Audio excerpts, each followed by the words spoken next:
আসামিদের জন্য চা নিয়ে এসেছি।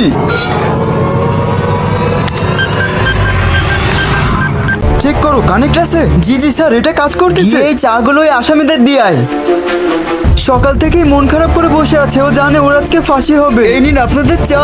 চলো ওর সাথে গিয়ে চা খাই। স্যার মাইক তো একেবারে ঠিক কাজ করতেছে। লাউড স্পিকার দে তো। আচ্ছা বন্ধু কি হয়েছে? সকাল থেকে তুই মন খারাপ করে কেন বসে আছিস? আয় চা খাই। মন না খারাপ করে আর কি করব, শালা 2 ঘন্টা পর নাকি আমার ফাঁসি হচ্ছে।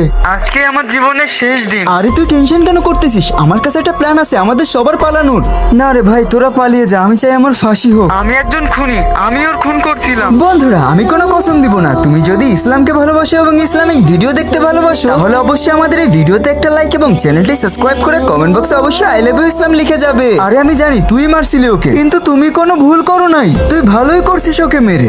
ওরও দোষ ছিল, ওকে নির্দোষ নাকি? তারপরেও ভাই আমি পালাতে চাইনি, হাঁপিয়ে গেছি। তুই চুপ করে চা খা, তারপর আমার প্ল্যান শোন। জেলের পিছনের দরজায় একটা পালানোর রাস্তা আছে, আমি আমার নিজের চোখে দেখছি। ওই পাশে কোনো সিকিউরিটিও নাই, আমরা 4 জন খুব সহজেই পালাতে পারবো।